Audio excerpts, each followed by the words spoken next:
Period. Yeah, that is carried on. Well, yeah, welcome to your first council meeting. Sorry about that interruption, but we've had to switch back to Facebook for the time. We've had some technical problems, so we're just gonna continue on with the agenda, and number 4 is a proclamation, which I will read at this time. Proclamations African Heritage Month, February 2026. Whereas February is recognized internationally as African Heritage Month, a time to recognize and salute many contributions and ongoing achievements of people of African descent all over the world and here in the town of Middleton. We pay tribute to the time of greater understanding, and whereas this year's theme, strengthen unity, moving forward with purpose, prosperity, power, and progress, highlights celebrating collective advancement and the guidance of elders. And whereas this African Heritage Month, we celebrate our heritage and culture and an incredible spirit to overcome. Therefore, be it resolved that I, Mayor Gail Smith, do hereby proclaim the month of February 2026 to be African Heritage Month in the town of Middleton. I encourage residents, business, and community groups to participate in any activities and celebrations to take the opportunity to reflect on the story of Nova Scotia's vibrant African Nova Scotian community. And moving on, number 5, approval of minutes. I just had a question on the business arising from the minutes. Yes. Did DPW Varen look into the adapters for the hydrants? I'll have to follow up with him, I'm not sure, but I'll ask him.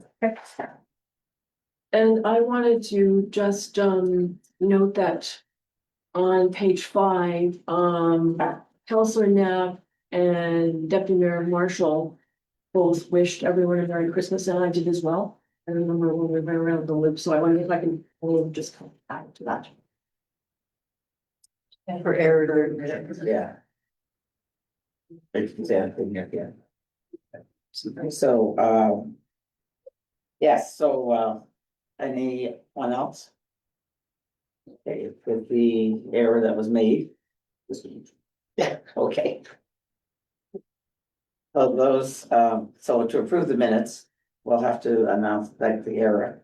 I need a motion. With this. Move it. I'll move, excuse me, council, accept the minutes of December 13th, 2025.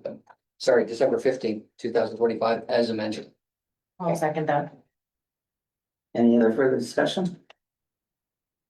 Okay, all those in favor? Aye. Against?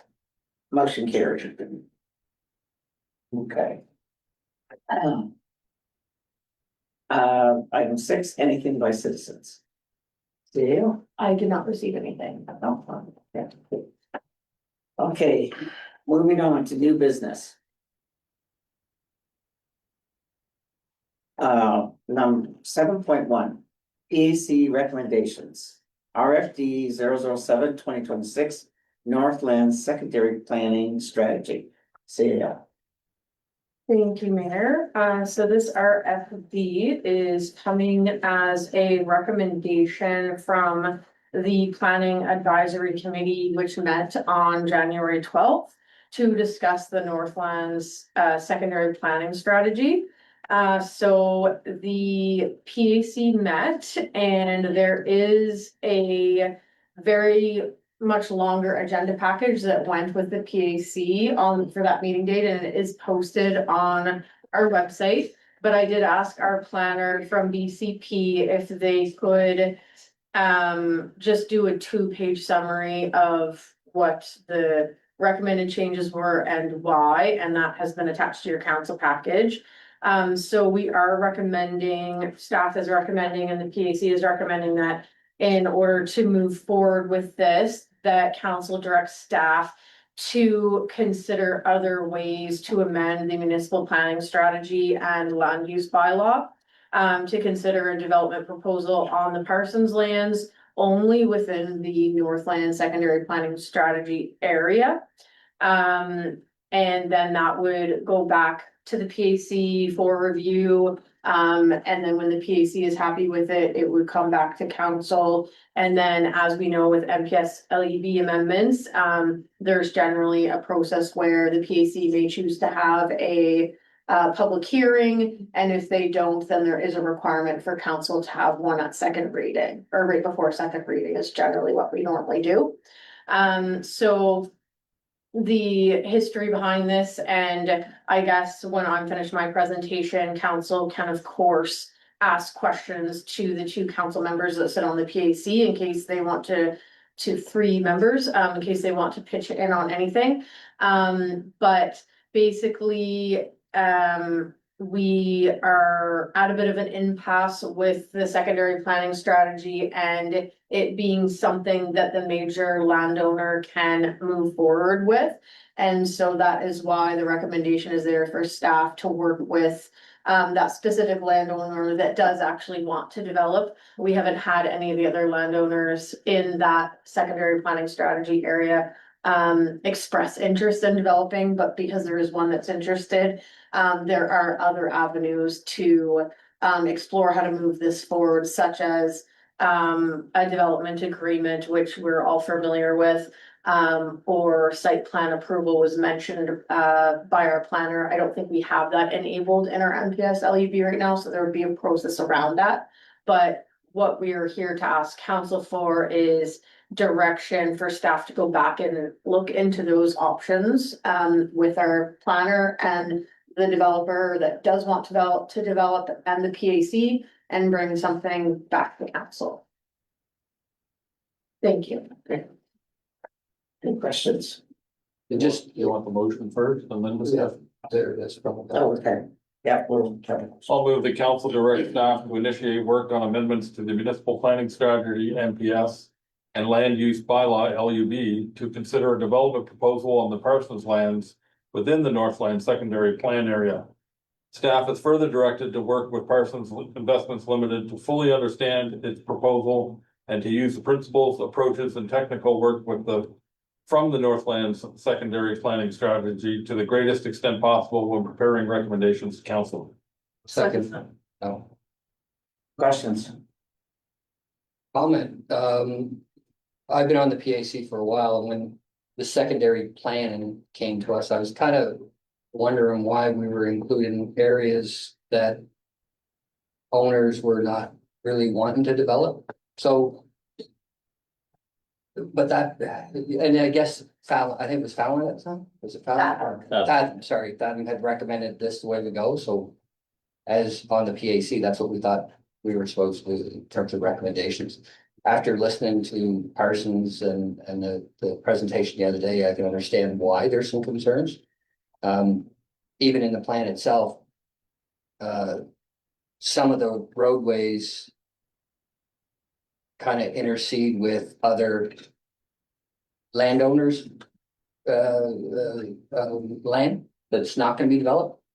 So, I can understand why he wants to make some changes, but I was under the impression in his presentation that it wasn't gonna be a great, like, there was a lot of that plan that was good, and that they weren't just gonna throw it at it.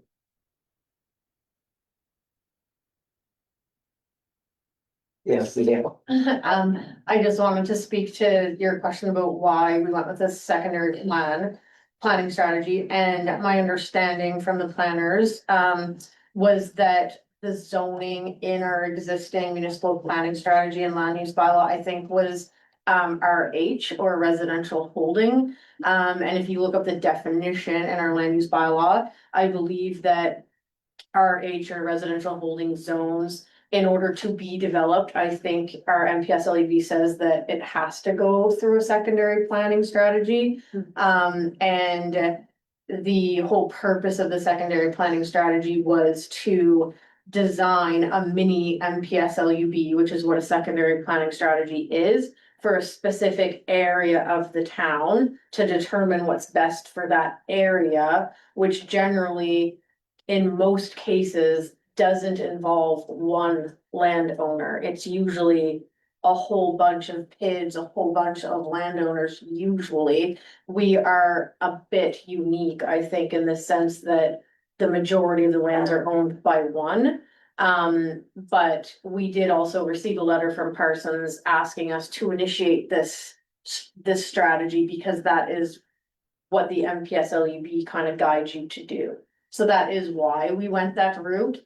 And as the motion states, and as Counselor Bartlett mentioned, we will take, if we decide to go a route different than the secondary planning strategy that's already been created, we are going to try to follow it to the greatest extent possible so that the concepts and visions of the community and all the public consultation that was done isn't lost. Yes, Councillor Smith. I do understand that part of it, but I didn't understand the scope of Fathom actually dictating what the front of the houses are to look like. That was a total mystification to me, because in any other land use bylaws or MPS, we don't have that specificity within our planning strategy. So that would be a deterrent for any developer to come back with a plan that says you have to have a snub nose gable ended front and all of that type of stuff. Yeah. So I really think they missed the mark completely on what they were trying, or what they were within the scope of what they should have been providing to us. So that's why I was very frustrated last week at that meeting. And I echo Councillor Smith's frustration at that meeting. I, beyond frustrated, I was angry.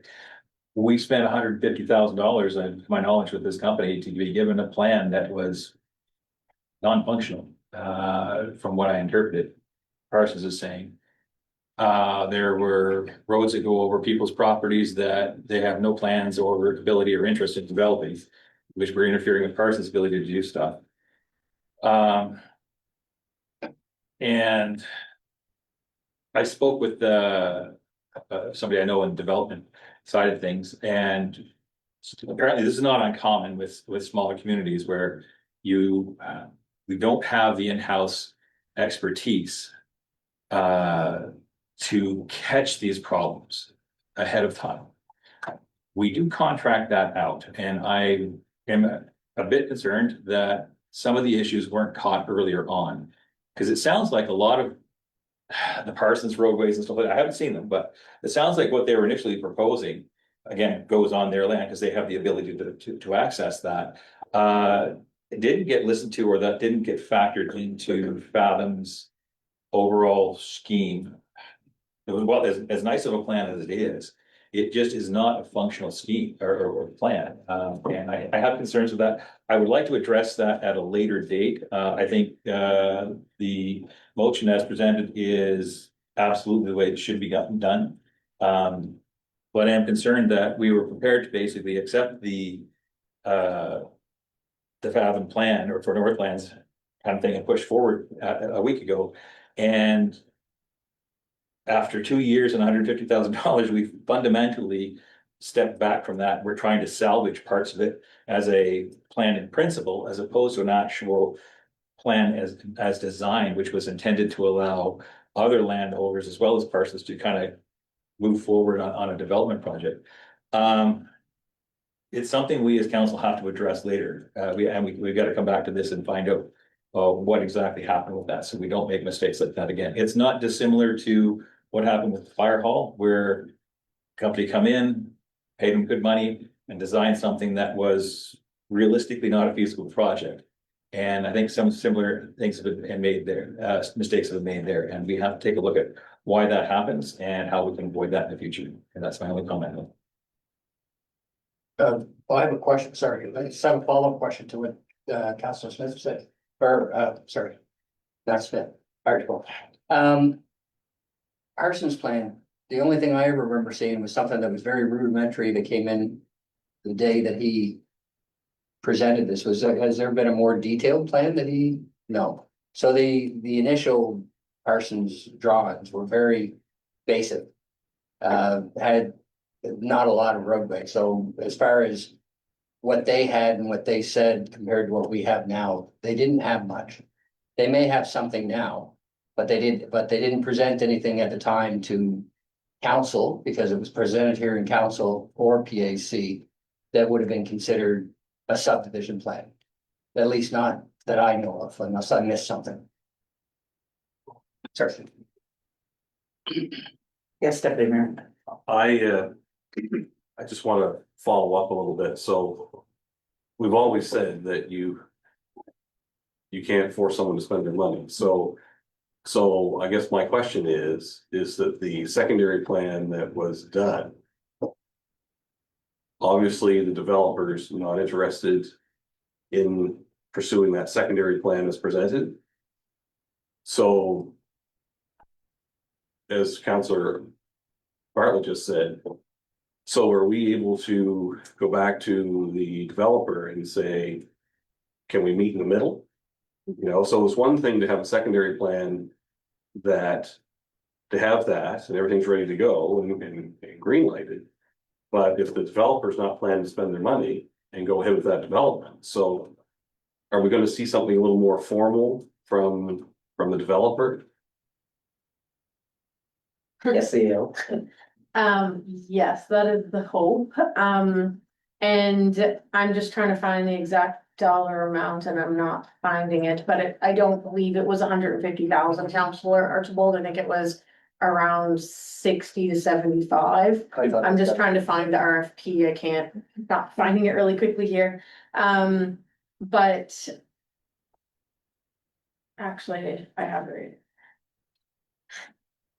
Round two proposals. If council's okay with taking 1 second, I can look up the price just so that everybody's aware of what actually it is. So it was December 2023, so 2 years ago.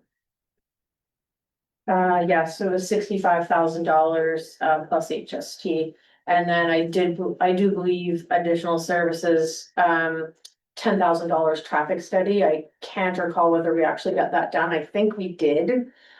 So that would bring the total to $75,000. But one of the other considerations that was made at the time was, I think there has been a general sense of unease from the development community in doing all of the work required that was previously required to move a development agreement forward.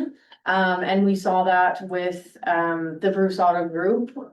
So that DA did eventually come forward and we went through that whole process, but there was some apprehension there. And general thinking, I think, from the development community that a developer could go through all of this research and engineering work and preliminary architectural drawings and spend all this money on their plan. And at the end of the day, council voted down.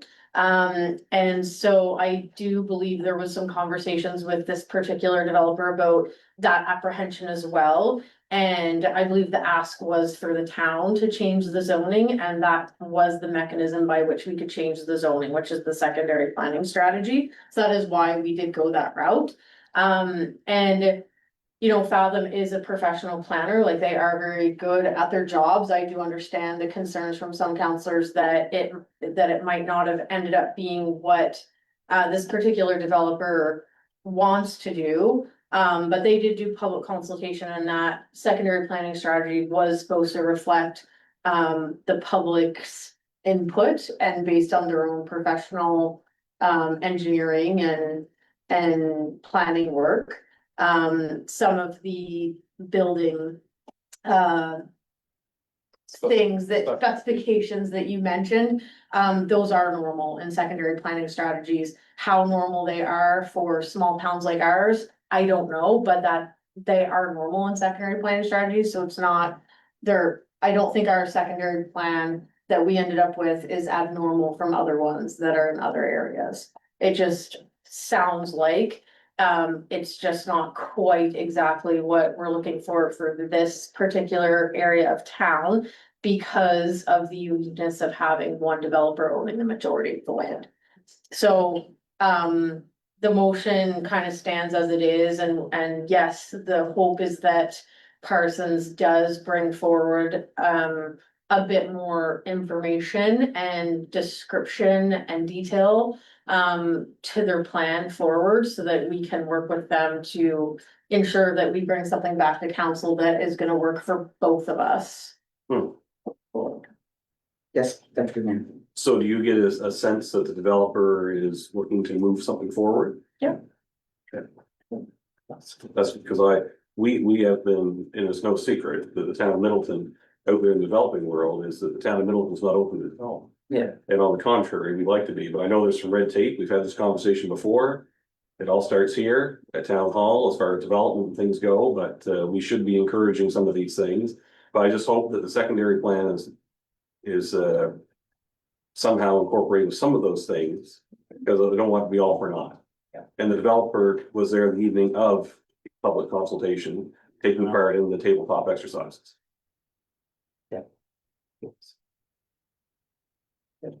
I guess, There was a lot of analytical work done in the SBS that I think will go forward as far as topography and things like that. So I don't think it's completely thrown away. But I think we do have to get a lot more input from the developer who expressed interest last week at our PAC that he would like to get something going much sooner than later. So I think it's gonna behoove us to work very diligently with them. It's like, what do you want? Come back to us. Show us a street layout if that's what you want. Tell us what your zoning requirements are so that we can start that process and I think we can probably get some things done this year. But we have to be in constant communication with them, Parsons Group, in order to get this thing rolling. yes, Deputy. One last comment from me, and Yes. I'll be done. I have said many times before, we as a small organization or municipal unit, we rely on professionals to provide us the best value for our dollar. And we do not seem to get that. Whether it's architects, whether it's planning strategies, whether it's whatever it might be, but engineering, we seem to contract these people and they just see municipal government and dollar signs and just run with it. But I'm just gonna say for the record, as I've said many times, we do not seem to get the best value from our dollar. I realize we're a small municipal unit, but a project across the street is a prime example of a design building that's over budget right from the get-go. So, and the same thing with any other project we've done, it just doesn't seem that we hire these people, these consultants, and they're supposed to be the professionals to provide us the best possible service and solutions. I just don't feel that we get that all the time. More often than not. I'm done. Okay, thank you. Okay, so we're ready to vote? All those in favor? Aye. All those against? Motion carried. 7.2, RFD 001 2026 appointment list update. Thank you, Mayor. So, we just have one small change to the appointment list, that I got recently. So there is a new, I think she's the fire services coordinator at the County of Annapolis. Her name is Jennifer Daniels. And the idea is that she's gonna be appointed as our alternate REMO or Regional Emergency Management Organization Coordinator. For the 3 municipal units that are party to that agreement, intermunicipal services agreement. So, the town needs to formally appoint her. It was previously, an existing employee with County of Annapolis, but now she's gonna train her and pass that role over, to this person. And that's the only update to the appointment list at this point in time. So there is 2 separate motions there, one to appoint her and the second one to just approve the appointment list as presented. I'll move it. Sorry, is she the one that was sitting in the middle chair at our remote? No. meeting? Right where Councilor Archibald is. Okay, gotcha. Thank you. I'll move the council on recommendation from the CAO, appoint Jennifer Daniels as the alternate Remo coordinator for the town of Middleton. Second. Discussion? All those in favor? Aye. All those against? Motion carried. Before we move on to the next motion, can I just make a statement, I guess? I noticed on Facebook that we have advertised for someone on the audit committee. Has that person been appointed? Has anybody stepped forth or anything like that? Just before we make a motion to approve the appointment list. There might be an amendment, that's why I asked. Yes, yes, it's advertised. No, we're not ready to make a recommendation for appointment yet. We have received more than a few Okay. applications. I haven't had time to go through them all yet. So my plan is to do that before the February committee of the whole meeting and bring a recommendation forward to council at that time. I don't see a vacancy being Oh, on. sorry. Is there somebody missing or not going to be there anymore? Yeah.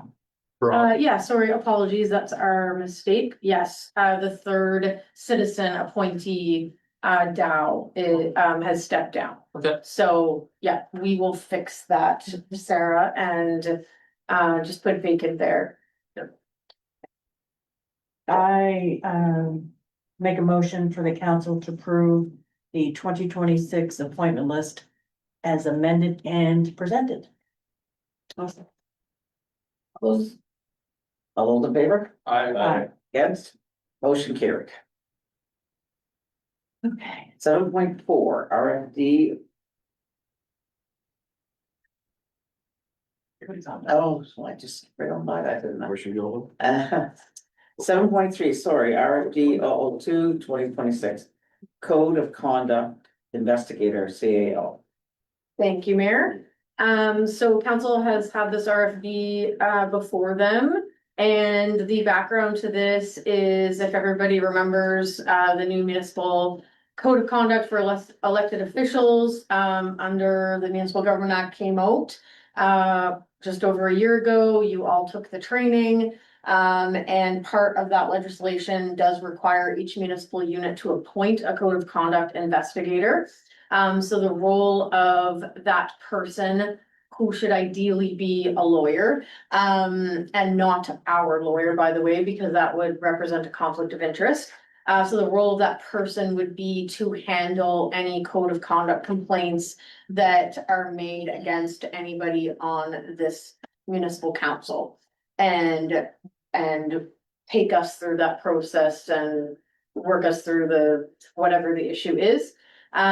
So as history and background, AMANS, the Association of Nova Scotia Municipal Administrators, they put out an RFP themselves on behalf of all the municipalities in Nova Scotia, to get some, proposals for a code of conduct investigator. And I think 10 or 12 were received, and those were shared with all the municipal units.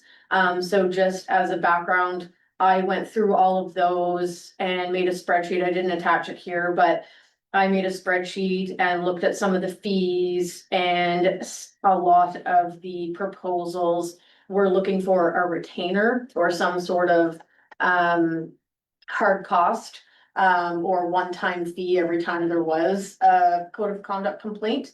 And I tried to go with one that didn't have that. So I did reach out to the lawyer that I'm recommending, and I did get a formal quote from them, which is actually slightly lower than what they had in their proposal originally. So it is my recommendation that we move forward with the appointment of Birchall Wickwire Bryson LLP. And it would be preferable if we could enter into a multi-year contract so that we're not coming back every year. But of course, that is an option if council just wants to enter into a 1-year agreement with them. We could certainly do that. I've seen other municipal councils authorize the CAO to go into a 3-year agreement. I just picked 2 to try to be conservative, but that is certainly an alternative if council prefers. Thank you, Mayor. Yes, Councilor Smith. the term of the contract just locks in their prices though. If in year 2, we decide we don't wanna use them anymore, we just don't use them when we go find somebody else. So it's not really not a cost or any downside really. As long as there's no annual fee for having them on retainer or whatever the proper wording is, that's cool with me. I move council for appoint Virtual Workwire Bronson LLP as the code of conduct investigator and that the CAO is authorized to enter into a 2-year contract for this service. I'll second. Questions? Okay, all those in favor? I, All those against? Motion carried. My apologies for asking the question before. Neil, And Strike one. only one? It's only core date. Oh, you're gonna strike one today. Yeah. Okay, that's fair. This This year. 7.4, RFD 003-2026, grants to organizations policies. Thank you, Mayor. So this policy is coming forward as a result of our budget process last year. This was one of the policies that I had said to council we should update because it kind of gives us a bit of a better framework by which council or staff, because in some municipalities and towns, the staff are actually given the ability to use the budget that's approved and give out grants to organizations based on whatever framework is set in a policy by council. Because we're small and we don't give out that many grants, I'm suggesting that we just keep it as a conversation during the budget process and have council approve the grants each year unless council wants to do something different. In our old policy, it's called grant administration policy and it's under community development. So there was a lot of changes. Normally I like to mark up the policies and show council the changes, but because there were so many, we just created a new policy with our new template. And I've attached both the current and the draft versions there so that you can compare. I did try to go with a more simpler version, that just gives guidance and doesn't get into some of the details that some of the old policy got into. And I did not create, I've created a template for it, but I didn't create an application form to attach to the policy. That's something that staff can create internally and develop based on council approving this new policy, if that's what council chooses to do tonight. So if that does happen, we'll get an application form created and out. I've already gotten 2 keeners that have sent me letters, because they remembered my request last year going out saying, please send a letter telling us what you did with the grant money from the prior year and what you're gonna do with this year. So I would like to get this out if it's possible, unless council sees some major issues with it. It would be nice to get it out so that we can get a consistently uniform process in place for the budget process this year. Thank you. Okay. So, yeah, I move approve the replacement of the existing grant administration policy with the grants to organization policy as presented. Second. so should we have kind of like an end date? Because our budget period is always a certain time. We've had in the past where we're in the budget process and all of a sudden grant requests come in. Should we have a diehard, whatever the date is, that the date be?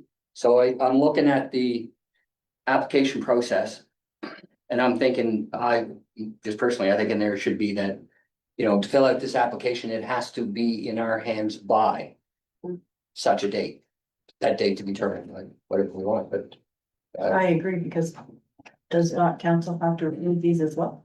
What's that, sir? Yeah, we approve these as well. so- Exactly, and The council, so. knowing that in the past, our budget process has been long, not because of this, but because of shortage of staff and stuff.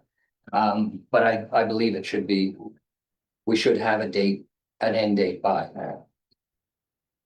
yes, see you.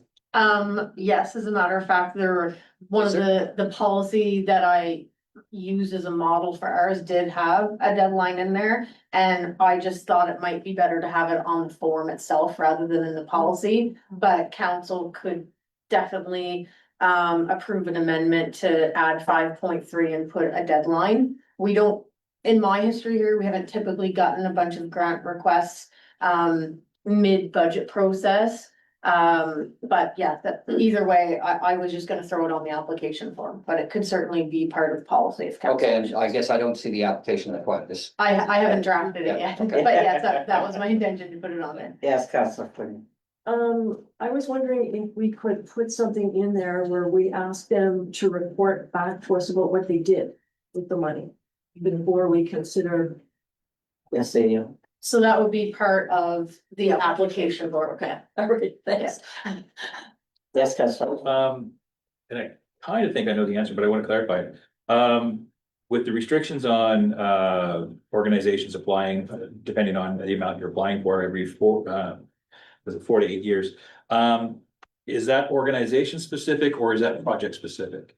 And I'm thinking we could have a situation, park or whatever kind of thing, where one organization A applies to put in picnic tables and stuff, and we give them a grant for that. And then an organization B applies to put in bandstands or something, and then organization C applies to put in bathrooms. So you get multiple organizations contributing to effectively one project, and we over grant that project. Is that considered in this, or is that necessarily even gonna be an issue? I don't even think. Do you understand what I'm asking? Yes, so it does say one-time request to support capital campaigns and projects. And then there's a definition of a project, which is any one or combination of event, activity, or program. But then it does specify down below only one application per organization. So taking those two things into consideration, my interpretation of that would be is if ABC company is putting in a new park in Middleton and there's 5 contributors to it. If the project is the same, then we're just gonna fund the project regardless of who is applying, so, And that also blocks those organizations Yeah. from applying again, depending on what, so it blocks it both ways. yes, but, sorry. Yes, okay. I was just gonna say, council can always choose to make a decision outside of policy consciously via council motion. If there was a special circumstance that warranted it. Councillor Smith.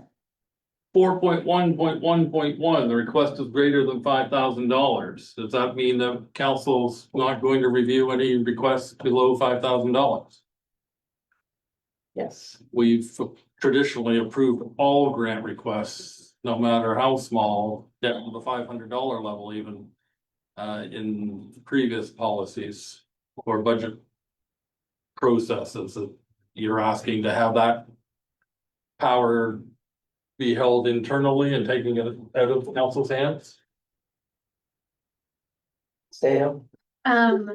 So this is just for one-time requests, so you'll see in the policy that it's split between one-time requests and community grants.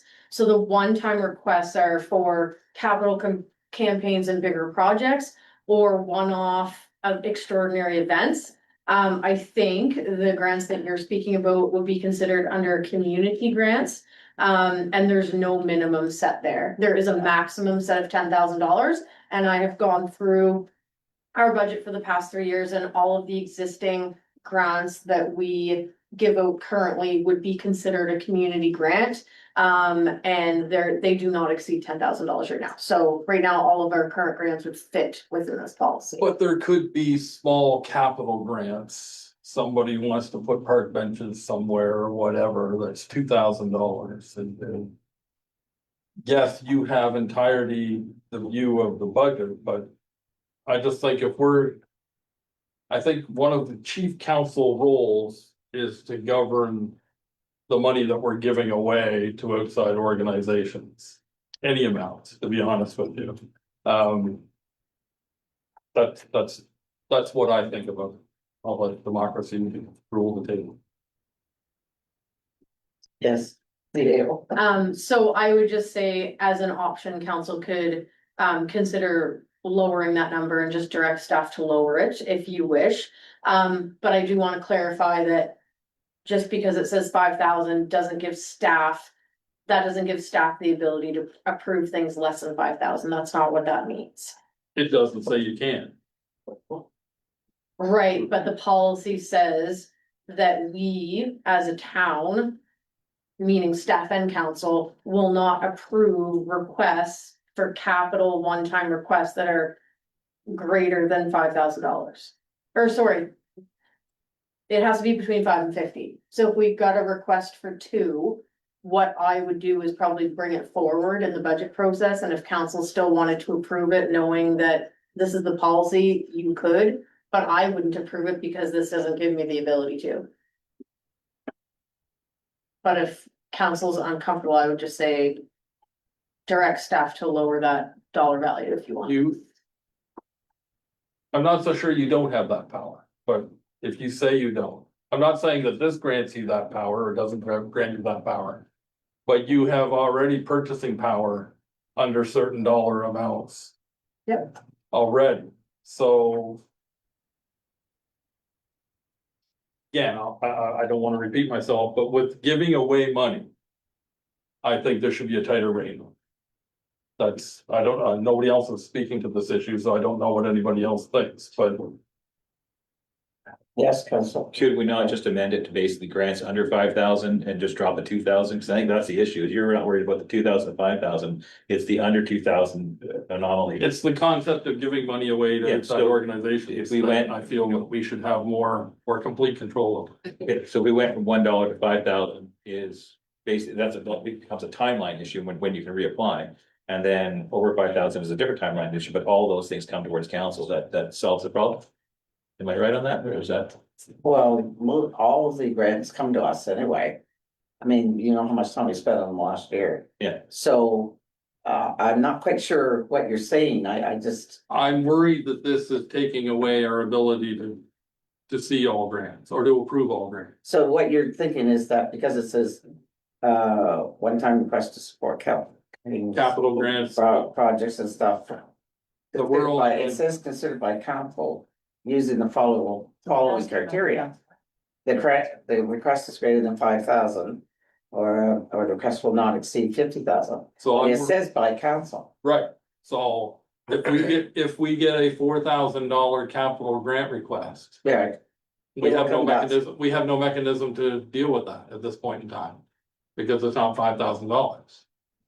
oh, so you're, Oh, I see, you want it lower. If I, okay, yes, please. if I'm, Yes, you may. I think the concern is, there's no concern over $5,000. The concern is it's from $5,000 down to $1. That's the issue that I think is presented before us. So in the future, we may have different members of council, we may have different CAOs. And I do agree with Counselor Smith, the way the policy is written, that maybe a future CAO or staff may read the policy, well, that's how the policy reads. So I do understand the point of view. Yes, yes, you see. So under 4.2 community grants. It says 4.2.2 states, community grants will be approved by council as part of the town's budget process. So that tells me that staff are not allowed to approve community grants. That same statement is not quite as clear in section 4.1 under one-time requests. It kind of alludes that council is approving it because the first sentence for both 4.1.1 and 4.1.2 says may be considered by council using the following criteria. But we could certainly add a bullet point under each one of those sections that says, all one-time requests must be approved by council. I think that's. Or if you took out 4.1.1.1 completely, That was gonna be my other suggestion, so. And then, then that covers all grants up to $50,000 of capital nature. Mhm. and then we could Okay. just 4.2.2, we could put all community grants, just to make it really clear. Capital. We're talking about capital grants. Capital, not community. Okay, okay, yeah, okay. If we can get that kind of language Yes, in there, then I'm happy. So Sarah will take a note that an amendment will be made to add 4.1.1.8 and 4.1.2.7. So a section under each of the one-time requests, just to make it clear that all one-time requests must be approved by council. That is the way to do it. So, sound good? Everybody's happy with that? Okay, So do we need a Amended. amendment to the motion to include the amendments? yeah. And Cindy, else. So because there's a motion on the floor, I think Oh, that yeah. council should vote against it if that is what Yeah. the consensus is. And then somebody should put a new motion on the floor that reads the same but says as amended to include wording that one-time grants must be approved by council. Okay, All grants. Yes. Okay. Question? all those in favor? Nay. Yay. Well, I didn't ask that part. I yet. know. I wanted to see if they I, followed. I was waiting for. I know. question. See, Okay, I never get to say it. All All right. those against. Nay. Thanks, okay. So, the motion has been defeated. You didn't even know what to say there. either. I know, I've never had to do it, everybody always says yes. Okay, so now we need a new motion. Counselor Smith. Oh, I'll move the council approve the replacement of the existing grant administration policy with the grants to organizations policy as amended to include that all one-time grants and community grants be approved by council. I'll second that. any discussion on that? Does that need everybody's I believe that. approval? Okay. All those in favor? I, All those against? Motion carried. thank you. All right. Get all that. Yep. Okay. All right. We'll just. Popping on. I should. 7.5 RFD 004/2026, Employee Benefits Policy, CAL. Thank you, Mayor. We do have a red line version of the current employee benefits policy. To show council exactly what the changes were because there aren't too many of them. And then a draft updated version with no red lines in case people find that easier to read. So the background here is that we approved a new QP contract through union negotiations a bit ago, and there were a few minor changes that resulted from that needed to be flowed through the employee benefits policy. The main one was around vacation entitlement. So even though we did operationally execute the new vacation entitlements, we didn't bring the employee benefits policy forward to council. It was just an oversight at the time. And one other main change was that we didn't really have hours of operation in general outlined in our employee benefits policy, or the fact that non-union employees can accrue time off in lieu of overtime. So union employees have overtime as part of their union contract, and what has been the history here is time off in lieu of overtime, which is pretty common in other municipal units. But that hasn't been documented. We also added some clarification around sick time.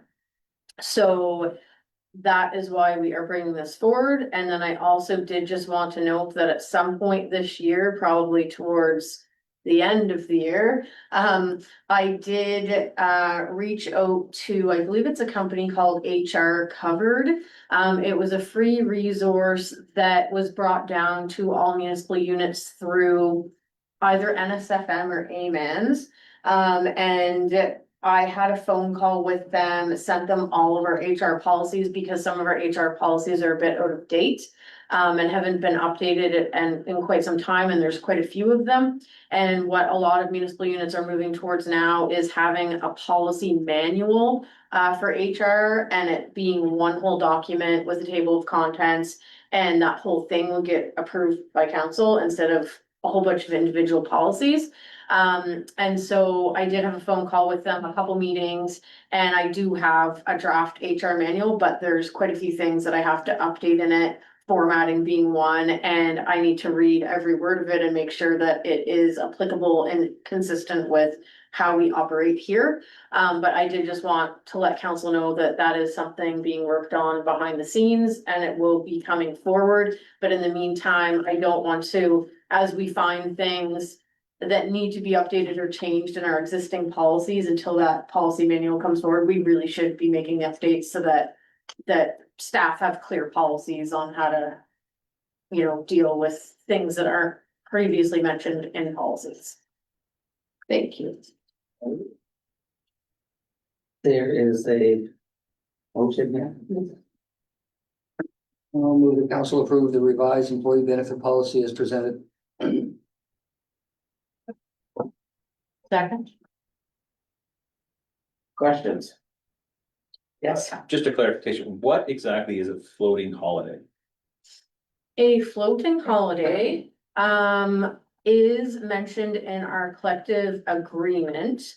I'm not exactly sure of the history of it off the top of my head because I wasn't here when it first got implemented. But it was something to do with union negotiations, and an extra floater day holiday, basically, and it was. To be fair and consistent to all staff, it was also given to non-union staff, which is why it's noted in this policy. So we make every attempt to make sure that our employee benefits policy that is largely for non-union employees sort of models our union contract where possible. If council wants to, I can follow up via email later this week and give the exact details of that, but off the top of my head, I'm not exactly sure the reasoning behind it, but it was something that was as a result of union negotiations and then just given to all staff.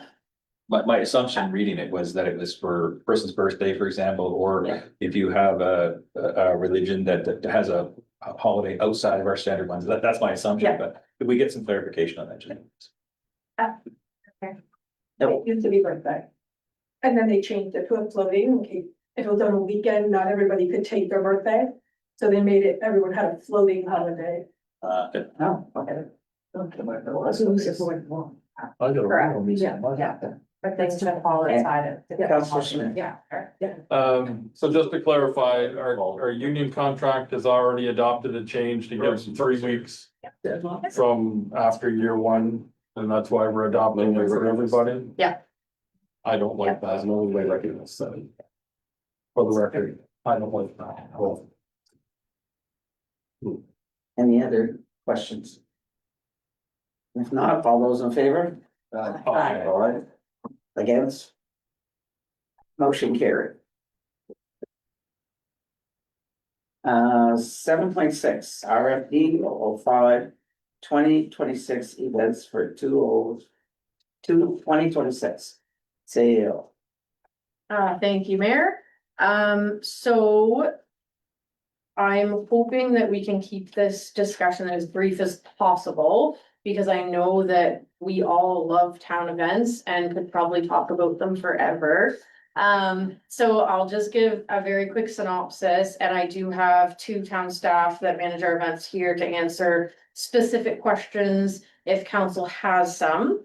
But we did circulate a presentation a couple weeks ago so that council had time to review and digest it.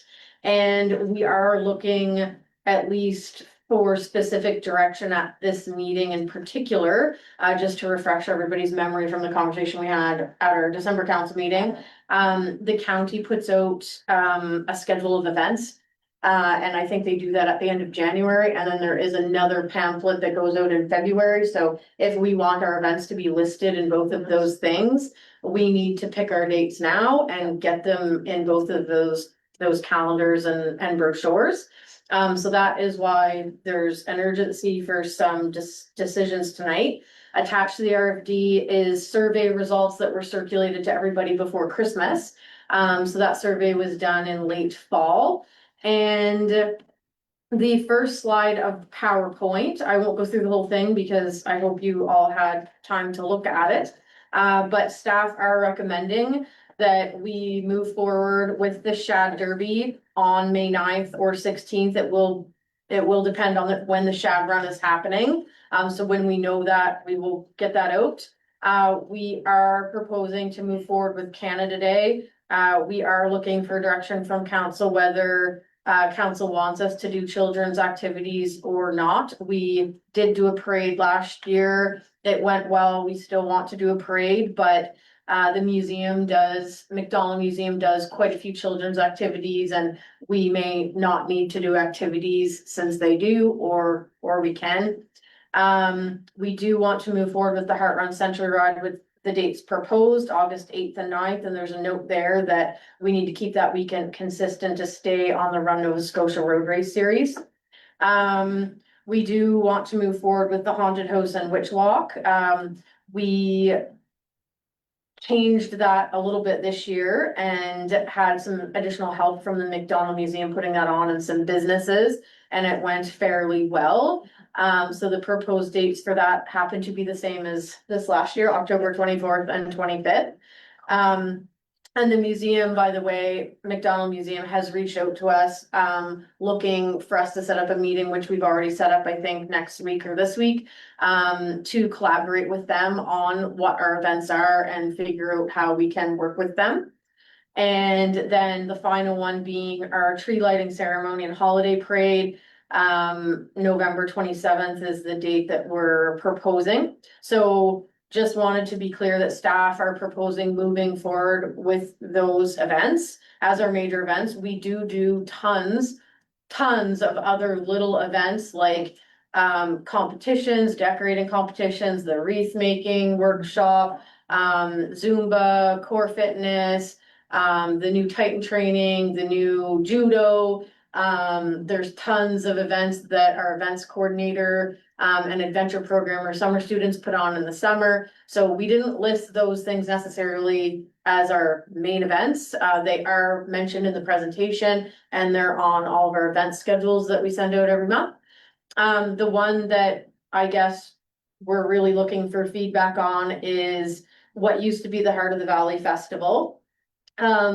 It's not necessarily in here, but I do just want to say that staff's recommendation for this year is that we put on some sort of family fun day at one of our parks, for families and do that. But in the meantime, try to, as soon as possible, get together a volunteer committee to go back to a Heart of the Valley Festival for 2027. The reason being is that if we race around and try to get a committee together, it's gonna take a month and then we've got like 4 months to plan it. And I don't really think that's a good idea. If we want it to go back to being similar to what it was, we need a lot more time to plan. So what we are proposing to do this year is on that July 18th Saturday in an afternoon, have some sort of family fun day with some little games and events for kids and families. And then meanwhile, try to kickstart a volunteer committee and keep council informed sort of every step along the way as to how that's going. Because if we do put out a call for volunteers right away and we don't get any, then we're gonna have to come back to council and say, now what? Because we have 7 staff in this building and we cannot do a festival of that size on our own. So again, looking for council's blessing on the dates that are not highlighted in yellow and looking for council's blessing to move forward with the family fun day, likely on July 18th, the Saturday, and direct staff to move forward with the process of starting a volunteer committee in preparation of a 2027 Heart of the Valley Festival. Councilor Sweat.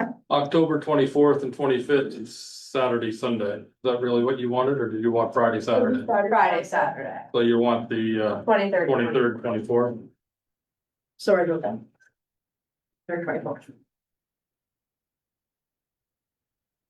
Yes, Councilor Fournier. I just wanted to say that I really appreciated how thoroughly the proposal was done and all of the information in it made it really easy to understand. The dates were there, the costs were there, really well done. Thank you. And thank the 2 staff sitting there. Councilor Knapp. Just a couple little notes that I took when I was reading this well put together thing. This is beautiful. For volunteers, is there any way that we can put it like maybe in the water bill or your tax bill that, you know, the town of Middleton is seeking volunteers for said events, whatever, that kind of thing? I mean, somebody might not be able to volunteer in May, but they might be able to in July kind of thing. So, there's that. Do you want me to answer that? You can after I finish my little speech. Um, well, also, maybe put a thing out there for local talent. Maybe something that somebody is, you don't have to pay, like a band to come in or something like that, because maybe some local talent would like to volunteer their time as local talent to come in and show what they've got and, you know, just to be out there.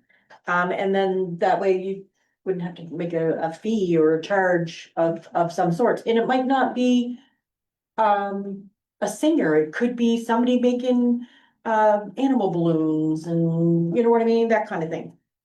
Balloon animals. Also, start now for sponsorship. Like that would be the main thing. And because the museum does do a lot for the smaller children and stuff like that, maybe we could leave that to them and leave Heart of the Valley or per se, a festival of some sorts to focus more on the family side of things as opposed to just the children, as where the McDonald Museum does that. That's my skill. I can answer. Yes, some of that. Gina. So the first question, just jog my memory on that one, I've answered probably. Volunteers. Volunteers. So in our event survey, we actually preemptively thought, you know, if we're asking people what they want for events and they want lots of things, let's also see Mhm. how many of these people would be interested in volunteering at these events. So we do have contact information for those people that were interested. Now, I mean, it's one thing to answer, you know, yeah, I'd volunteer on a survey. Yeah. It's another, that number will be reduced. Important.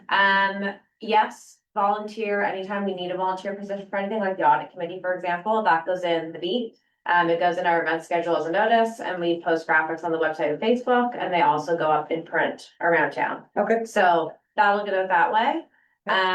The McDonald Museum and children's activities, we tended to agree that it's best, especially at Canada Day is the main time that we encounter that. All the kids go to the McDonald Museum anyways and do children's activities. It doesn't really make sense for us to do it across the park.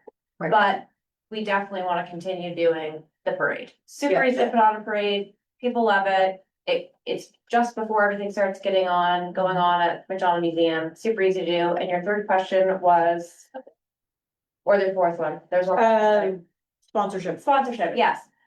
We've talked about perhaps, looking at doing sponsorship maybe differently, but we need to see what we decide for events before we do that. But we've talked about maybe having the idea of doing one foul swoop for sponsorships. So rather than, the problem we encounter is we have to go to these organizations sometimes monthly. Oh, and yeah. ask for sponsorships, and Right. obviously times are tight for everybody. Mhm. So it's getting more and more challenging to get large amounts to cover the inflation of putting on these events. Mhm. So we were thinking perhaps a good idea would be to ask for at a yearly basis, one Right. lump sum that we can use for events. What that would specifically look like, I don't know, but Mhm. that was something that we had discussed as an idea. Sorry. Yeah, Counselor. I would say I like that idea because as a business. I mean, I've sponsored the Heart Run and other things and Miss Benton could probably tell you that she has to ask me once or twice because it ends up on a pile with a lot of other sponsorships and not just from the town. Yeah, Right? And every business in town, I'm sure, has the exact same issue or problem, so it would be much easier in our own budget, excuse me, our own budget process as a business yeah, to see, okay, I'm gonna sponsor one, here's one check. There you go, make sure you advertise me for everything and that's it. And then I can deal with everything else because sometimes it just gets left behind. I mean, it's just sending Your my, checkbook, dude. yeah, that's right. It just gets left on a desk, and I'm sure I'm no different than as a business owner than anybody else that has multiple things they have to deal with. On a daily basis, so I like the idea. Can I ask a question about that? Would it be, so I know some businesses really like certain events. Other businesses are just like, yeah, I'll donate to anything, no matter what. Would it be better to have like a sheet that says, these are the events we run, you could check, I wanna donate to this event, here it is up front? If it's all done at one time, I would say that absolutely, that's probably a good process to go about doing it. Right. I personally would like to donate once to all events. Right. And then, you know, but you can have those different packages, whatever you want, however you wanna lay it out, you know it better than me. And then, you know, as part of that, okay, so you donate, I'll say $1,000, let's say. Right. And for that $1,000, you're gonna get advertised in all events. But if you only want 2 or 3, it's gonna cost you $200 event and you check off which ones you want, something like that. Or a spreadsheet literally says, okay, I want to put $500 in the Heart Run, $200 for Canada Day, and or is that too cumbersome for? Well, I mean, I'm more of the, I'll spend the money and Like them? I want Yeah. all my advertising in all events, right? Yeah. You know, because on top, I mean, just Right. personally, but for advertising, we also do Agreed. discounts, we do everything else, right? Yeah. Counselor, Thank you. Deputy Mayor. So just a couple of points. Sponsorship, a time ago, I used to do Ford Festival in town. And the sponsorship really needs to start prior to April. Yeah. So we would send letters out in January. Yeah. Because a lot of businesses, their fiscal year, they're planning for things in their fiscal year, so I would suggest fundraising starts. You know, well, you know, now. Yeah. Yeah, sort of, but maybe we're almost, well, next month is February, so then, and I completely concur with the CAO. I don't think there's enough time right now to plan a festival, because the festival should have started in probably November. Or actually, what used to happen is when the festival ended, You were they would have a wrap-up meeting. Yeah. You know, and next thing you start again, maybe in September or October. Yeah. Just a comment about the tree lighting ceremony and the holiday parade. This year we did that together. I'm wondering if we can go back doing it on 2 separate occasions. The reason I asked that is, we did it at the end of November. But yes, I know we had a home decorating contest, a few things, but there was nothing else through the month of December for residents. Like if you came out to the tree lighting, maybe the parade was like on the 16th or the 17th or the 18th, like that used to be kind of, it wasn't all in one event, next thing it's over. Right, so by December 1st, there's no real public event for the town for Christmas or the holidays. Santa Claus wants more screen time. Yeah. No, actually, I can honestly say Santa does not. So I've talked, I wrote my letter to Santa this year and, but I'm just saying. Responded, because he was pretty good this year. Yes. But I'm just saying, I like the idea of being ahead of other municipal units, but it was all over, you know, in the end of November. Right. Yes, and one thing I have noticed historically, not all municipal units, but a lot do them either the beginning of December or end of November, and then at best, smaller events going throughout. It's the kickoff to the season, but it's whatever, council would want. Logistically, it would be easier because we've got 2 and a volunteer staff who are there to try and organize everything, and it's a lot. Yeah. And so if we had the parade on one day and tree lighting on another day, it would be much easier. And I think if I may, the tree lighting was our big ceremony. Yep. Yeah. You know, the parade was, you know, come out in the evening, you know, so. I think, just my own personal opinion and hearing from different people, And say, that maybe we could have those 2 events back being 2 separate events. I second that. What you That's say, not a- Alan? and Santa wants that. No, Santa, so, well, he might, actually, yes. No, but You never have too much Santa. I too feel that same way, dear, I mean, Deputy Mayor. Because it is all over at the end of November, and then like, there's nothing in our town. And I know other people, but they're pretty well done by the beginning of the month. You know, like Orangetown, Kingston. Yeah. I don't know if Greenwood does anything or not, Bridgetown, but. You know, like we just had a little separation Closer there. to the Yeah. holiday. Yeah, and then people would be, you know.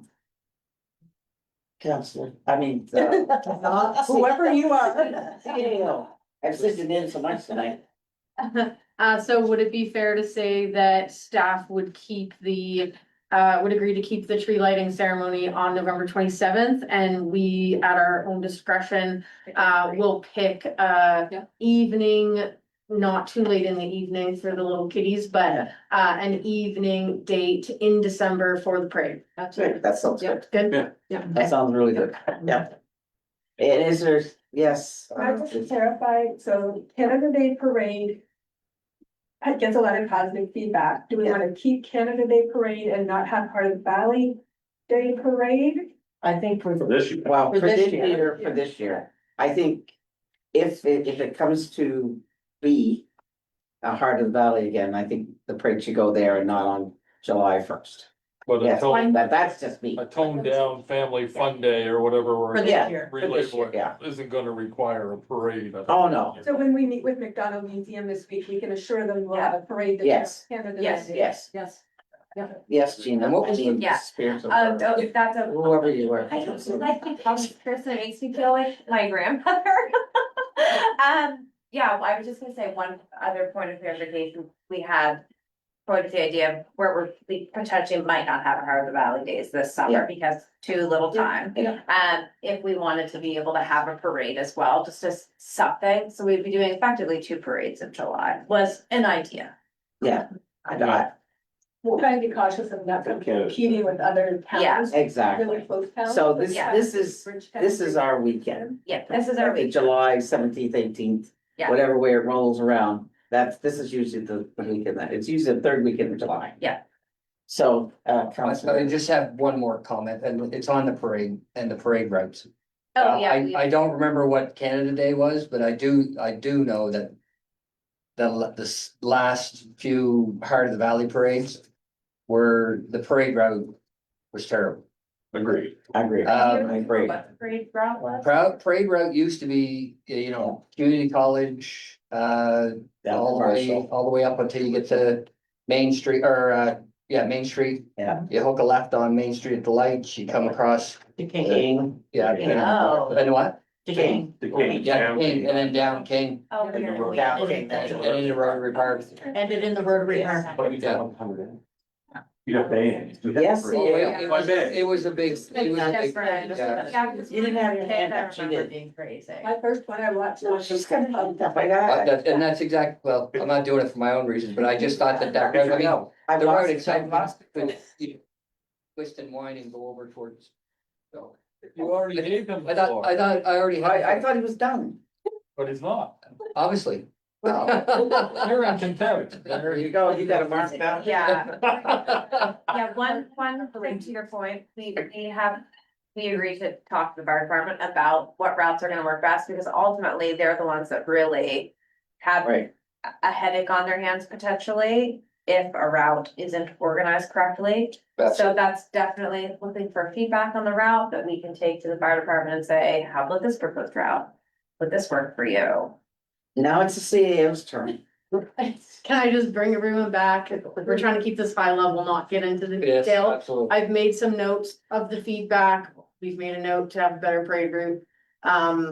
But to try to wrap this council direction up on events, are we good with the events here with the corrected date of the haunted house in Witch Walk being the 23rd and 24th? Selecting Saturday, July 18th in the afternoon for a family day. Staff taking an action to advertise and get it out there that we're looking for volunteers for a 2027 Heart of the Valley Festival. We will not be doing children's activities at the Canada Day celebration, but we will be doing a parade. And we will be splitting up the tree lighting ceremony and holiday parade, tree lighting on the November 27th, holiday parade to be determined by staff sometime in December.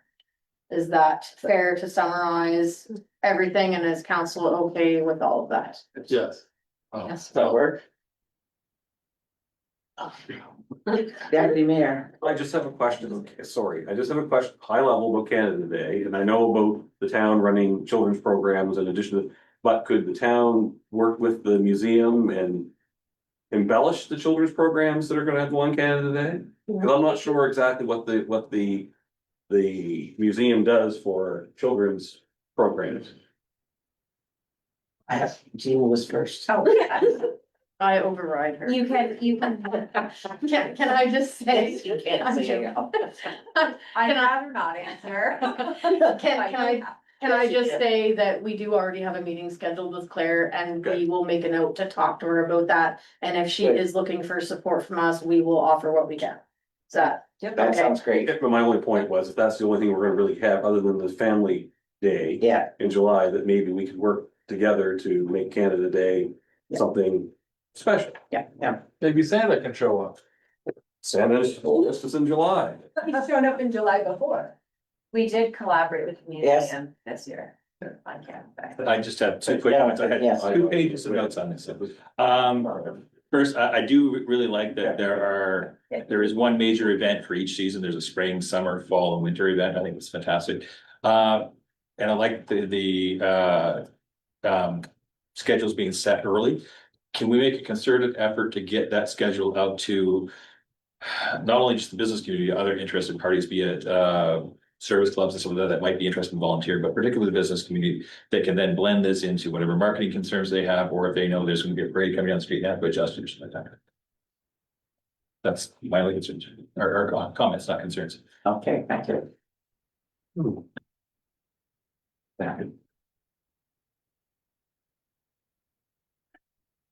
Can I make a comment? Yes. The only comment I would like to make is that I agree with having drones and not fireworks. That's an interesting idea. That's all Yeah, For the for the, committee to discuss. Yeah. Yes, Yeah. it's much safer. yeah. Okay. Any other questions for these wonderful ladies?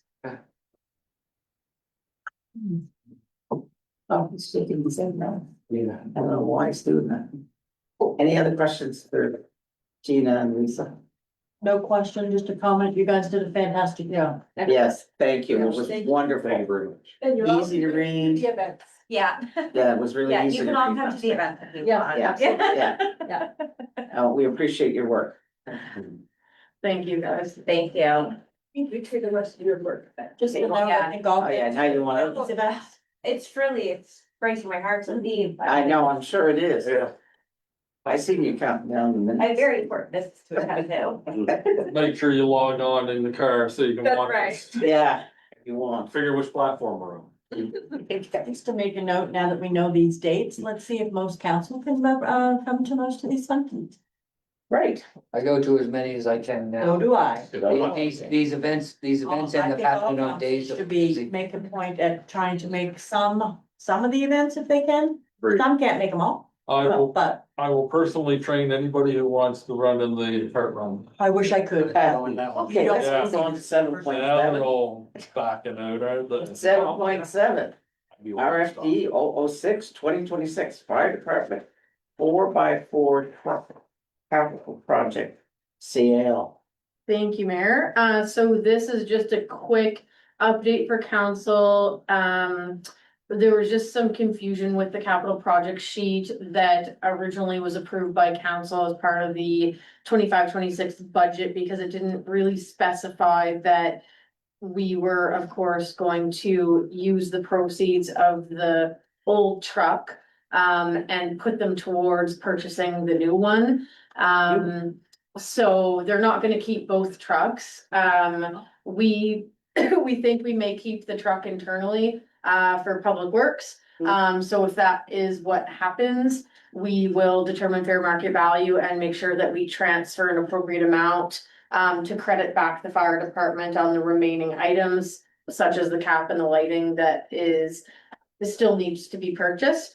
And in the event that Public Works decides not to take on the vehicle, we would have to put it up for asset sale, in which case the proceeds would go back to the fire capital reserve account to be dedicated towards the new truck purchase, of which we bought the truck. Council did approve that, but there's still the cap and the lighting that need to be purchased.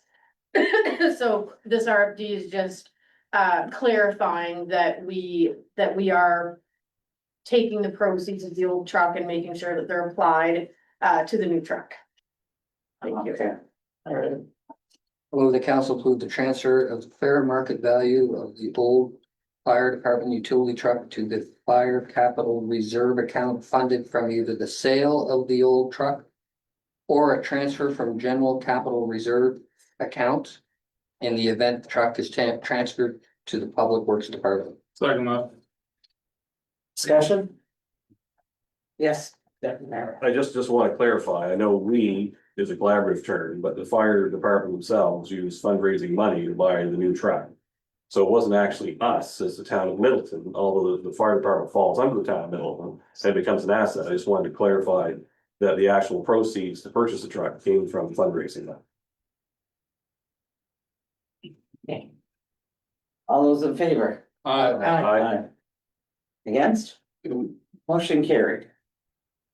Okay, 7.8, RFD 008 2026 Housing Accelerator Fund Grant Update. Thank you. So this RFP is coming forward because I wanted to give council an update on how we are making out with our initiatives in our Housing Accelerator Fund grant. So we had 5 initiatives, 1, 3, and 4 are complete. Initiative 5 is mostly complete.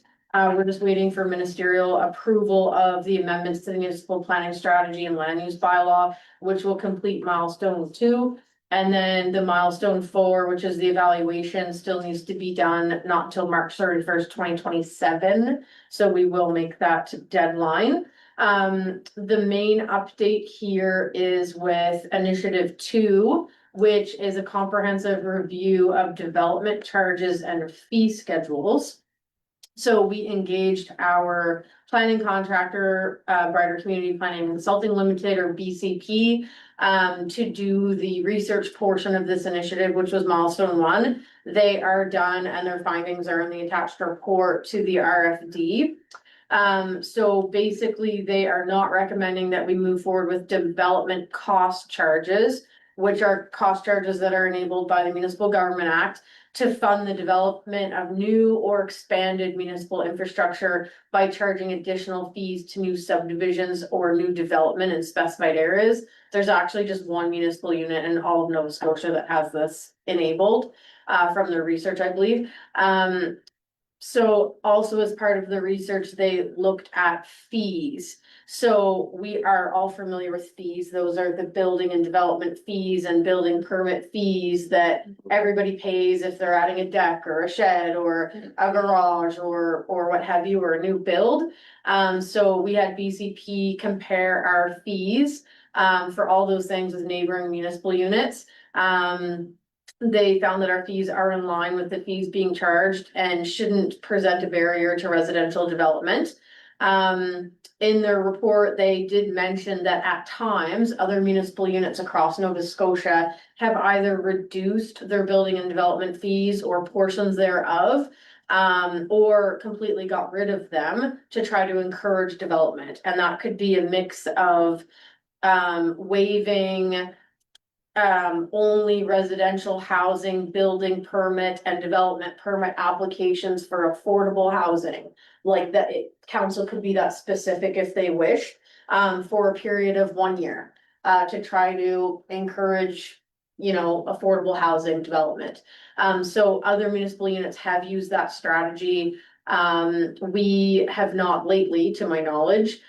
So before we as I guess an idea of moving forward with this as a next step, instead of saying, okay, we're done milestone 1, we reviewed development cost charges, we're not doing it. We reviewed our fees, they're in line with other municipal units, we're done, the initiative's done. I'm kind of suggesting that council direct staff to go back and take a look at whether there is any value in potentially reducing or eliminate portions thereof of building and development fees, with the goal of reducing barriers to either housing development or commercial development or whatever we think the need may be.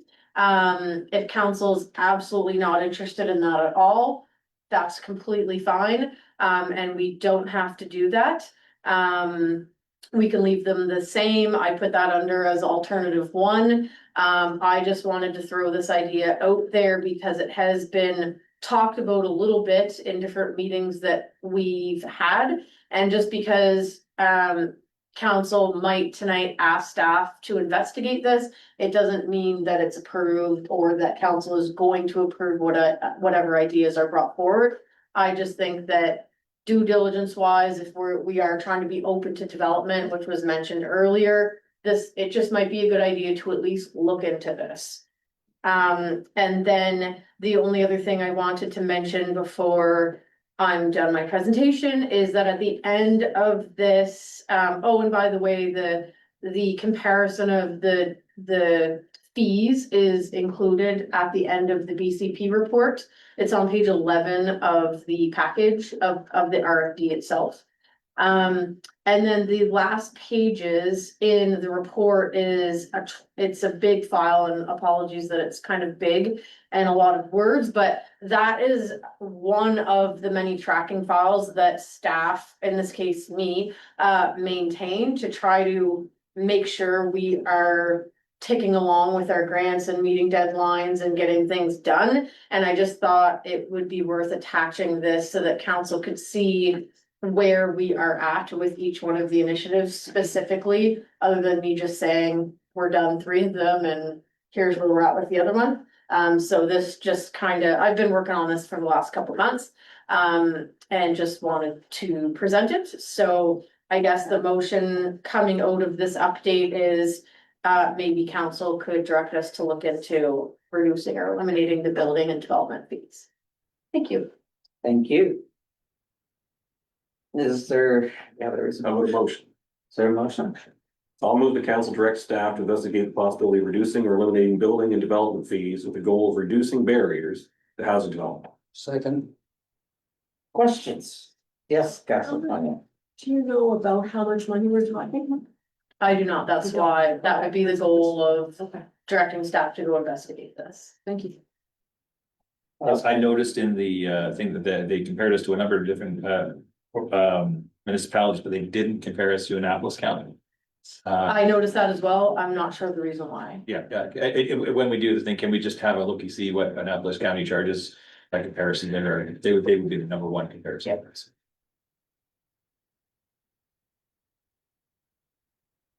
Councilor Smith. I think it's hard for us to direct staff on this one without knowing the total dollar value that we're talking about. I mean, if we're only generating $5,000 a year in development fee revenue, it's probably not worth staff's time to do a lot of work with this. We're in line with our neighbors. Everybody expects to pay a fee when they put on a deck or put up a pool or a fence or tear something down or whatever. I just don't know if I think there's probably better ways for staff to spend their time personally, but with me.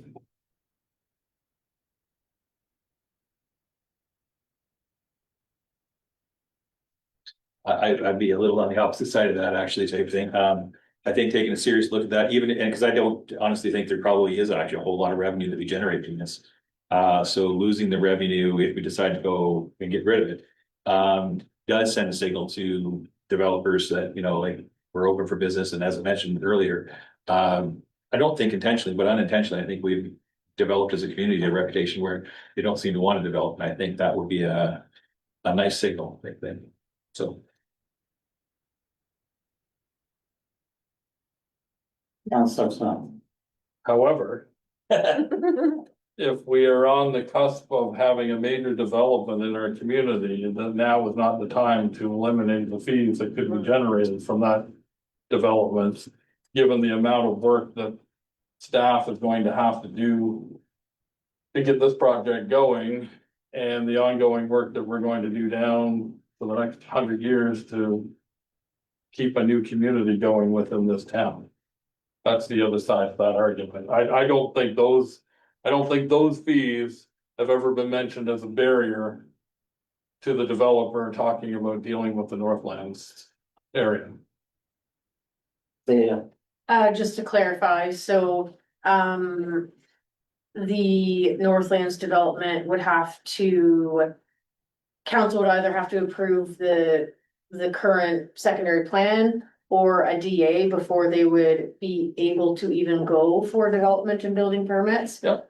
So obviously staff would take that into consideration and any recommendation would probably put a timeline on this. My thoughts were just what Councilor Archibald mentioned, like a sign of good faith to the community that, hey, we are serious about housing, we do want to boost housing, so for a period of 6 months, we're gonna waive, development permits only on new builds, like, it could be really specific. Yeah. And not, we could make it not applicable to certain things. And also to clarify, the staff that would be working on this would be BCP, it wouldn't necessarily be me or internal staff, so we would get BCP to do a small project of, okay, if the goal is to bolster, maybe not even reduce barriers to housing development, but try to bolster it a little bit. What is the best method of doing that? Take the point that, our fees might be low right now, but in my head, it was more. What are we missing? What are we not getting in fees because of maybe our fees or just the image that we have as the town?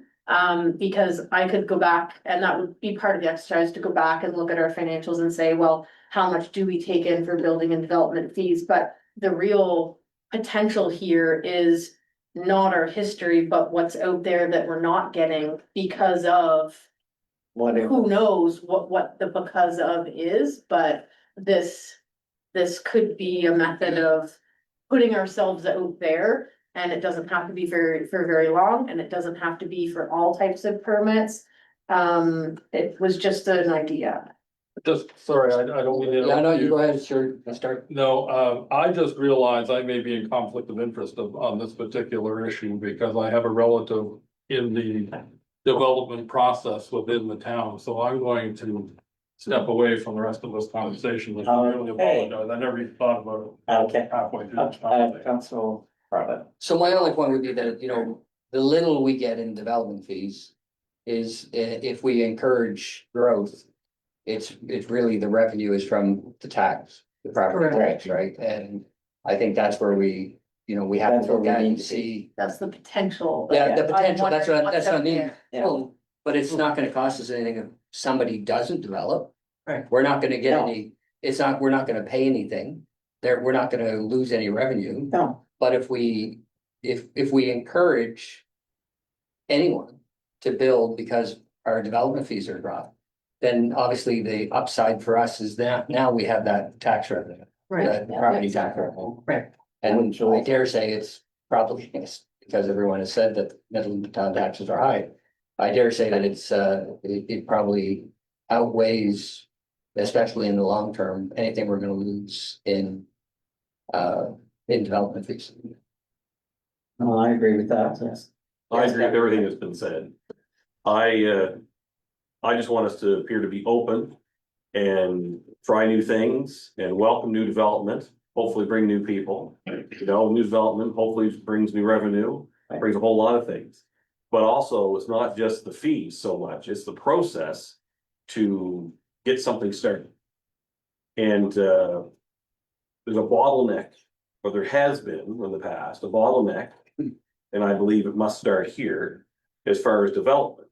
And just following up and keeping on top of those people that make applications to want to develop and do something here, to stay on top of it. Right, and I think that's important. So I think for any future development, whether big or small, that we try to encourage that, we try to, as long as it fits within the town, our town guidelines, but I think we really need to stay on top of those things. Whether it's building permits, development agreements, encouraging developers, I think we need to stay on top of that. Thank you. Yes, Just want to speak to that. We do actually have some internal processes now where we do sit together as staff and go through all the applications that are pending and have come in, review the status. So we are going through that on a more regular basis now to try to eliminate any delays. But because we're small, the caveat there is that we are using contractors for building inspection and development. So we do our best to move things along the best way that we can, knowing that we don't have full control of those individuals. They do a good job, I don't mean that, but we have changed our internal processes, I just wanna say, since I've started here, to have an internal Excel tracking sheet to stay on top of those things. But I do think from my experience here in the past few years, there have been a few instances where someone thought that they were just gonna walk in and get all their permits immediately, and that's not how it works. So there is, in some cases, there's a bit of lack of understanding of the process, and then there's probably some maybe complaints that go along with that of, well, I didn't get it right away, but like, it's not gonna be right away, cause there's a process there. So we do our best to explain that to people when they come in, so that they understand the process and yeah, because we do take the point that that's important, that if people are waiting around months, it's not there. I guess it's the transparency too, between the town and whether we're using building inspectors with the county and the developer. Whether it's a resident building something, whether it's a developer building new housing, I guess it's important that everyone's on the same page. So if something gets passed over the building inspector, okay, that's off my desk, it's over here. But then they're not doing their job over here, so the developer comes back and says, where are we with that? And we're waiting on the building inspector or whoever it might be.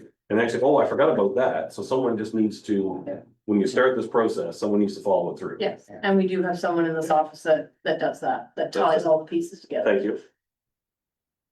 Any further discussion? Not, I guess it's kind of half related to this, but, with your earlier point, part of that grant, was a number of approved development agreements for a number of housing units. I know with Bruce development was gonna account for about 80 or 90% of that. How are we on the last few that, I think we had a few in the pipeline, but they hadn't had previously. Do we know how close we're on that? So building permits, Yeah. not development permits. Sorry. And we did get building permits on the Bruce Gem building, obviously, or they wouldn't be Yeah, building. Yeah. So that is in, and I think there might be one or two others, but there is a few in the very close hopper that are almost ready. But we do have another, I think, I'll have to look exactly if it's 2 years or 3 years. To meet those targets, and we are that part, you just saw one part of my tracking spreadsheet, but another part of it is tracking all the permits. Yes, so we're on track to make. Yeah. Excellent, thank you. If I do another update, I will include the permits as part of the RFD in the future. Thank you. Thank you. Motion on the floor, your worship. Okay, we're done talking about that. Okey dokey. All right, all those in favor? Against? Motion carried. Okay. I came back. We need to go far. Yeah. You need to write in. You okay? You're ready, because you're up again. Yeah. 2025-26 capital projects update, sale. So it's been circulated. If council has questions, I'll take them and try to answer them, and if not, I'll discuss with our director of public works and send it out later in the week. Okay. 7.10. Information report, temporary boring new reservoir. Thank you. So this is a memo that we just wanted to bring forward to council because there have been a couple changes since we last came to council in November regarding the temporary boring resolution for the new reservoir. So we were under the assumption that we could access interim bridge financing through Municipal Finance Corp to bridge that gap between now and when we can get debenture financing through MFC. And that's actually not available until the project's completed. What we did in the interim to protect our working capital of the town, obviously, we approached our bank to request a capital financing credit facility backed by the temporary boring resolution. So it's been approved for up to 400,000 and no funds have been drawn on it to date. The interest terms are quite favorable. And if we have to go back to them to increase that amount, we will. But we are nearing the end stages of the project and we hope that we don't have to get much more. I just wanted to be transparent to council that what we originally told you in November ended up being slightly different than what we thought. And not asking for a decision here, it was just a memo to explain the change. Councilor Knapp. Just a quick question, to CAO. Did we, or have we received anything back on our tariffs on the? I do believe that we received a credit for it on the last invoice. I don't know if we got that invoice yet. I'll have to check, but the last communication I got was that, that the subcontractor of Roscoe, which was Aquastore, did get it. And they were returning it to us via a credit on our next invoice. Okay, Perfect. sounds good. Really good news there. Oh, And I will commend the work of Paul from CBCL. He was really instrumental in getting that. I mean, Adam and I were doing a lot of bugging. But Paul really was the one that looped it all together with Roscoe and Aquastore to make sure that they filled out the paperwork and made calls to the government. So $157,000. wow, that's Yeah. great. Wonderful. Alrighty. And 7.11, information report, budget schedule for 2026-2027. So we just wanted to get a potential schedule in front of council for our budget process. Normally, we try to get something so that you can have an idea of what we're thinking and what meetings we're thinking of. I just want to caveat that our new director of finance is very, very new and the files are very, very busy and complex. So there is definitely some learning and familiarity with the files that's needed there. And if we have to move some of these dates forward, we may have to do that.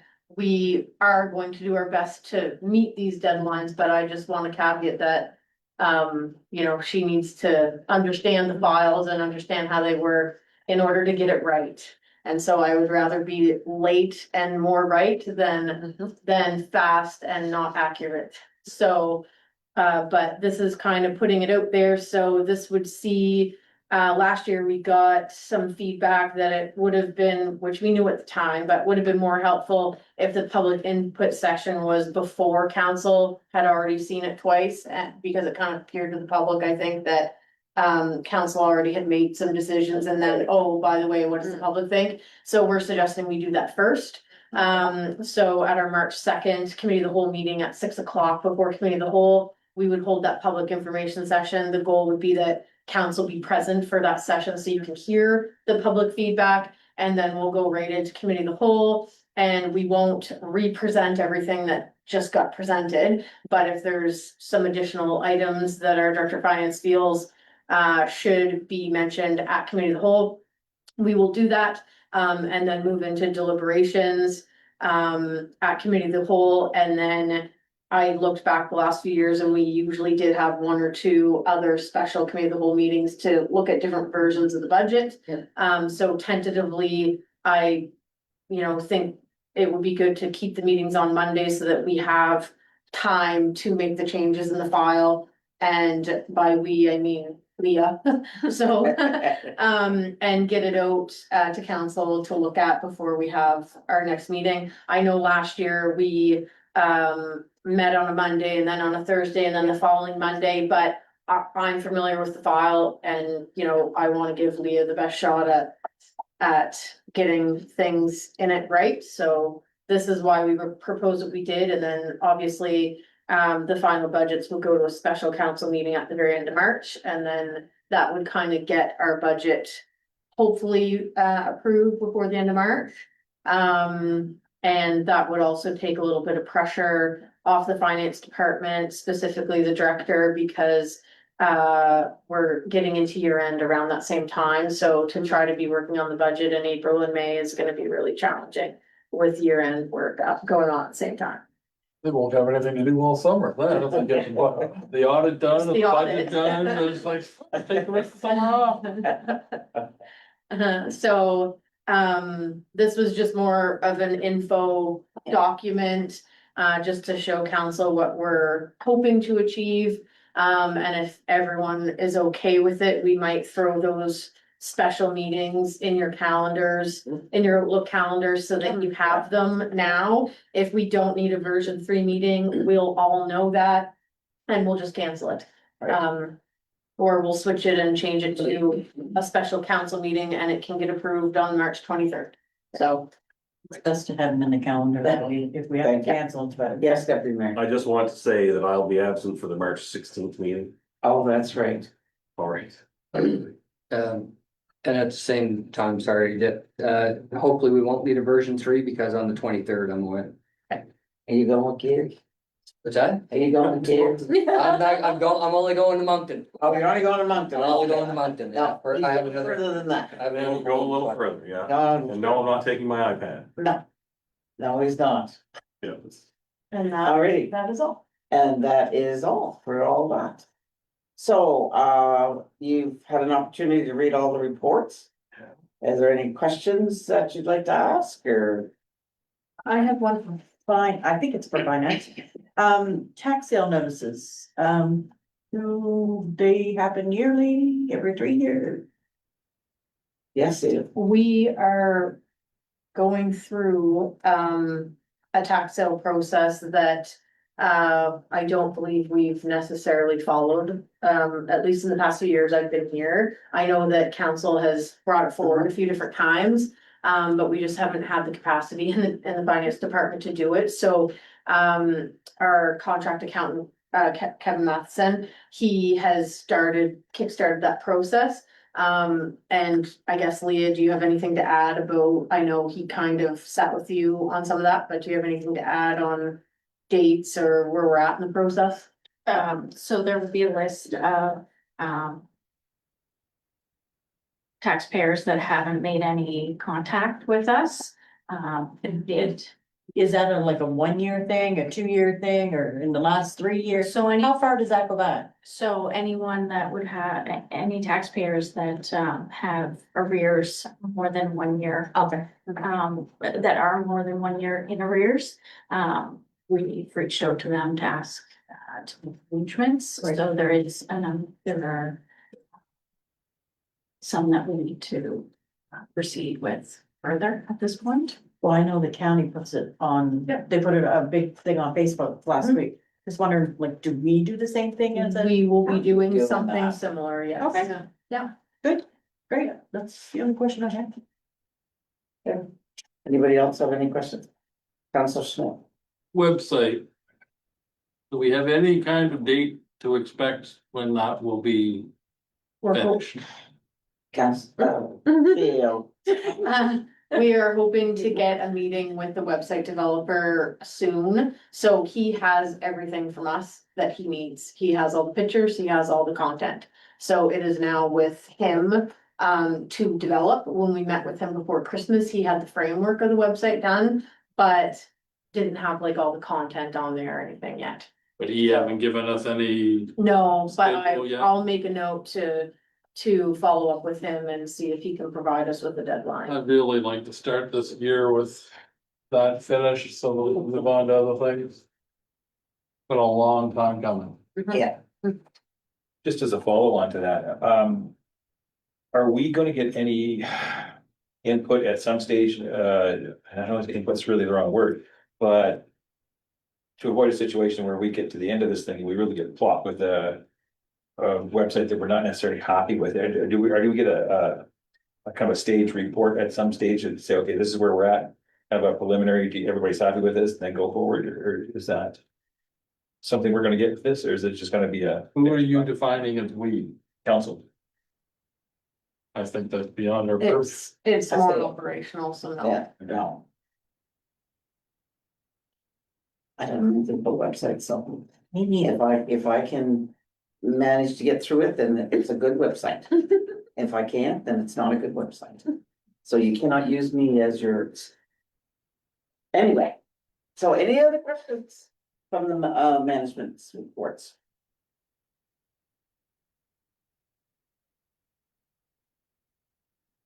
Any other reports? Pardon me? Any other reports or just management report? Any of them? I just like to make a comment. Sure. It's more to that, I thought maybe the fire chief might have been here tonight and the deputy chief, but Middleton Fire Department year-end report of for 2025, but Says submitted 2026. submitted for right now. I just found it interesting. I just want to throw this out there. But, we have a department with full-time members that are volunteer. But I just see an increase in incidents for them to respond to. So in this past year, they responded to a total of 173 incidents. And the part about that also amazed me was in this day and age of volunteerism and people not being committed. But the fire department took in 12 new members to their ranks this year. And I want to say kudos to the fire service for that, because they now have 38 dedicated volunteers that respond at all hours of the day. And night. And at night, but they are maintaining their training as well as the response capability of all hours of the day. So I found that fire department year-end report fairly interesting, yeah. They probably dropped their average age by 10 or 15 years I would say, by getting these new members. yeah. Yeah, I just want to say, I thought that was very well done. Yep. Any other reports you wanna ask about, talk about? Well, if not, then we're gonna move on to section 9, correspondence. 9.1, December 19th, 2025, letter from Bill, Nova Scotia Republic Housing Development. And I would just say, I don't think there's anything to present with these pieces of correspondence, they're just attached, just if anybody has questions. Well, if I may, on that particular piece of correspondence, they are asking for something. They're asking for a waiver of all municipal fees associated with this development. Is that something that we have to approve sooner rather than later? The 9.1 one? Sorry, yes, Yes. in the one, In the letter, two, wasn't it? third paragraph.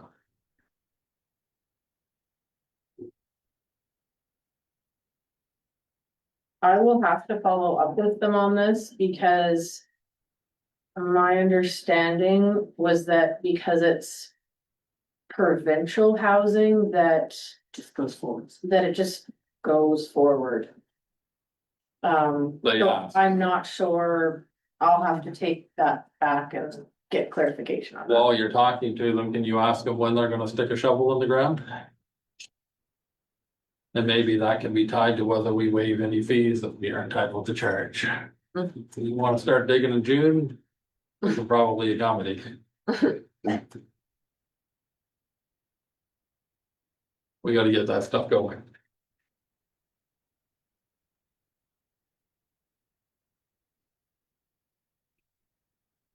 Okay. And the letter from Kim Maslan, we ended the bottled water reimbursement program. No, we had one.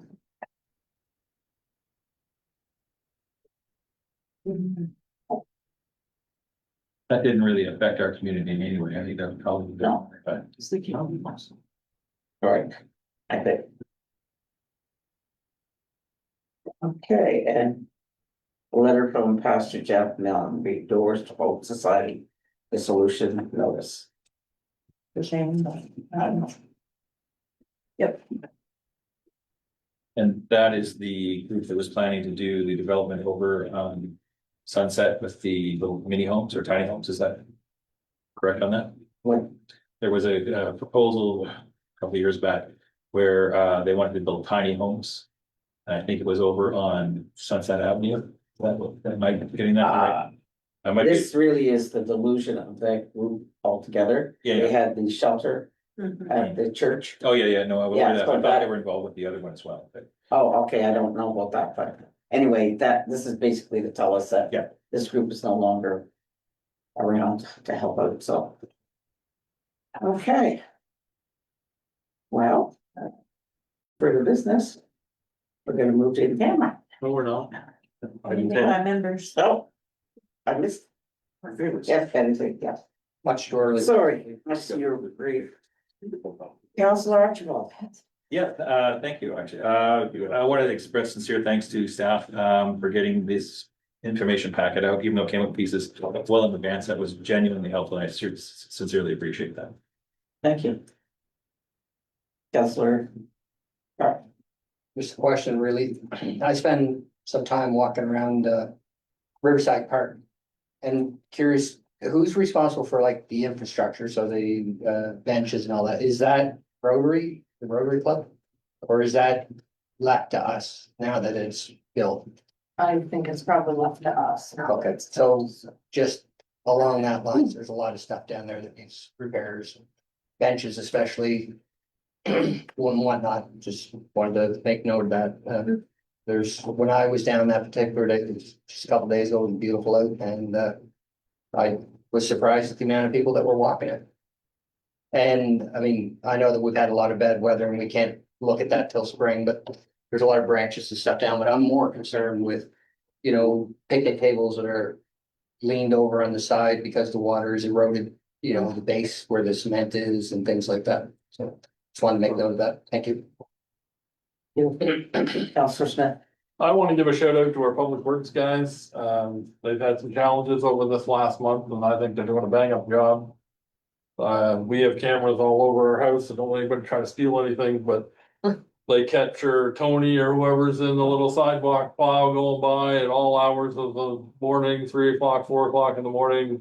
Boys are out trying to get it all cleaned up for us. They've recently done some coal patching in some very deep potholes that was greatly appreciated as well. So I think they're doing a great job and we appreciate it.